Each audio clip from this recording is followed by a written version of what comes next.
नमस्कार। SPT news में आपका स्वागत है। पेश आज 28 मई 2026 गुरुवार शाम 7:15 राजस्थान की बड़ी खबरें। राजस्थान हाईकोर्ट में आज से समर वेकेशन की शुरुआत हो गई है। ऐसे में अब करीब 32 दिन हाईकोर्ट की मुख्य पीठ जोधपुर और जयपुर बेंच में नियमित सुनवाई नहीं होगी। अब हाईकोर्ट 29 जून को खुलेंगे। हाईकोर्ट प्रशासन के अनुसार हाईकोर्ट में 1 से 28 जून तक समर वेकेशन रहेगा। 28 मई को आज बकरा ईद का अवकाश है। समर वेकेशन के दौरान हाईकोर्ट में केवल अर्जेंट नेचर के केस ही लगेंगे। इसकी सुनवाई के लिए हाईकोर्ट में वेकेशन बेंचों का गठन किया गया है।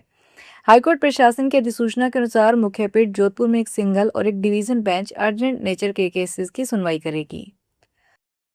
राजस्थान में बीकानेर जिले के नोखा थाना क्षेत्र में गुरुवार को एक टेम्पो ट्रैवलर और ट्रक की टक्कर से 3 लोगों की मौत हो गई, जबकि 13 अन्य घायल हो गए।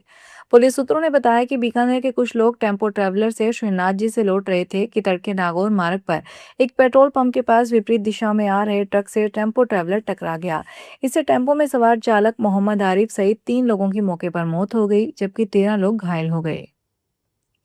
भारत के चंद्र मिशन चंद्रयान ने चंद्रमा को लेकर एक बड़ी वैज्ञानिक खोज की है। वैज्ञानिकों को चंद्रमा के दक्षिणी ध्रुव के पास मौजूद कुछ गहरे क्रेटरों के नीचे पानी की बर्फ होने के मजबूत संकेत मिले हैं। यह खोज भारतीय अंतरिक्ष अनुसंधान संगठन के चंद्रयान 2 ऑर्बिटर से मिले डेटा के आधार पर की गई है। यह अध्ययन अहमदाबाद की फिजिकल रिसर्च लेबोरेटरी के वैज्ञानिकों ने किया। उन्होंने चंद्रमा के दक्षिणी ध्रुव पर मौजूद उन क्रेटरों का अध्ययन किया जहां कभी सूरज की रोशनी नहीं पहुंचती। राजस्थान की कानून व्यवस्था पर पूर्व मुख्यमंत्री अशोक गहलोत ने राज्य सरकार पर निशाना साधा है। उन्होंने कहा कि राजस्थान में कानून व्यवस्था पूरी तरह वेंटिलेटर पर है और सरकार कुंभकर्णी नींद सो रही है। भाजपा के शासन में एनसीआरबी के 2024 के आंकड़े गवाह हैं कि देश में दुष्कर्म के मामलों में राजस्थान नंबर 1 पर है और आज जमीनी हालात और भी खौफनाक हो चुके हैं। चाहे जयपुर हो, दौसा, अलवर या बांसवाड़ा, प्रदेश का कोई कोना सुरक्षित नहीं बचा। मासूम बच्चियों को घरों और बाड़ों से अगवा किया जा रहा है। हद तो तब हो जाती है जब न्याय मांगने गई पीड़ित बेटियों को पुलिस समझौते का दबाव बनाती है और वो आत्महत्या को मजबूर हो जाती है। राजस्थान के झालावाड़ जिले में नेशनल हाईवे 52 पर ट्रकों से डीजल चोरी कर बेचने वाले गिरोह का पुलिस ने पर्दाफाश किया है। जिला स्पेशल टीम के स्टिंग ऑपरेशन के बाद अकलेरा पुलिस ने गुरुवार को हाईवे किनारे संचालित 6 ढाबों पर एक साथ दबिश देकर 1090 लीटर अवैध डीजल जब्त किया। कार्रवाई में 6 ढाबा संचालकों को गिरफ्तार किया गया है। पुलिस ने मौके से हिसाब किताब की डायरियां और डीजल भरने निकालने के उपकरण भी बरामद किए हैं।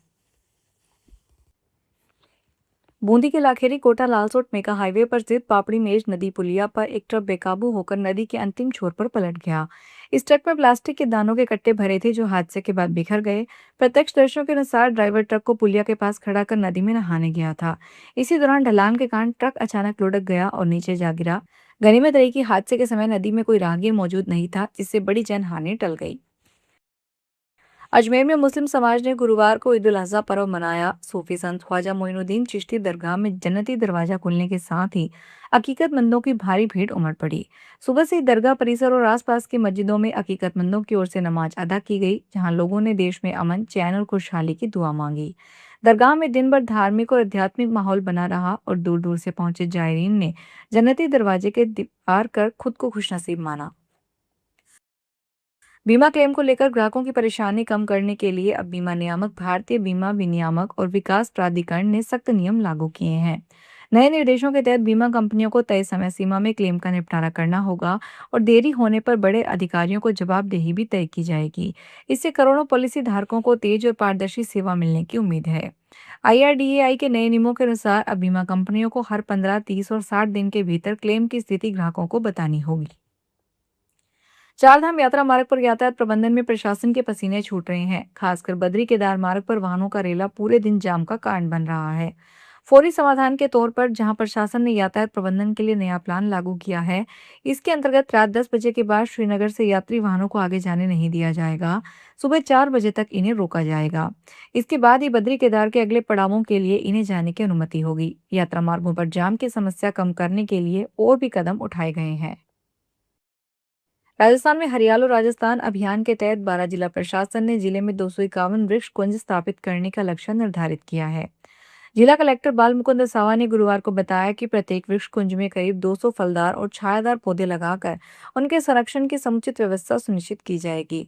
वृक्ष कुंज में आम, जामुन, नीम, शीशम इत्यादि प्रजातियों के पौधे लगाए जाएंगे। वृक्ष कुंज सार्वजनिक स्थलों, खेल मैदान, तालाब किनारे, शमशान घाट, सार्वजनिक उद्यान में स्थापित किए जा सकेंगे। जयपुर स्थित गुप्त वृंदावन धाम में आयोजित भव्य 108 माला महाजप यज्ञ में श्रद्धा और भक्ति का अद्भुत संगम देखने को मिला। करीब 400 भक्तों ने लगातार 14 घंटे तक अखंड हरे कृष्ण महामंत्र का जाप करते हुए 7 करोड़ 46 लाख से अधिक मंत्रोच्चार पूरे किए। जयपुर ने 8 साल बाद ज्येष्ठ मास में आए विशेष अधिक मास अर्थात पुरुषोत्तम मास के पावन अवसर पर 108 माला हरे कृष्ण महामंत्र महाजप यज्ञ आयोजित हुआ। भरतपुर में तापमान 45 डिग्री से भी ऊपर पहुंच चुका है। सड़कों पर सन्नाटा पसरा है। लोग घरों से बाहर निकलने से परहेज कर रहे हैं। वहीं ट्रांसफार्मर को ठंडा करने के लिए कूलरों का इस्तेमाल किया जा रहा है। इससे ट्रांसफार्मर ठंडा रहे और कोई फॉल्ट ना हो। रेड क्रॉस सर्कल पर से जीएसएस के ऑपरेटर रमेश चंद ने बताया कि जिस ट्रांसफार्मर पर कूलर लगाए गए हैं उस पर 5 फीडर चल रहे हैं। ट्रांसफार्मर टेम्परेचर के लिए लगाए गए हैं।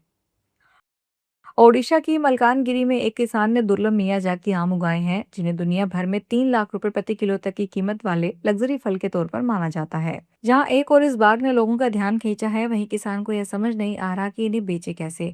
फलों की चोरी के डर से वह आम के पेड़ के पास ही सोता है। रिपोर्ट के अनुसार तमासा गांव के किसान देवा पाडियामी ने इस पौधे को उगाया है। यह पौधा अंतर्राष्ट्रीय स्तर पर अपनी ऊंची कीमतों के लिए जाना जाता है।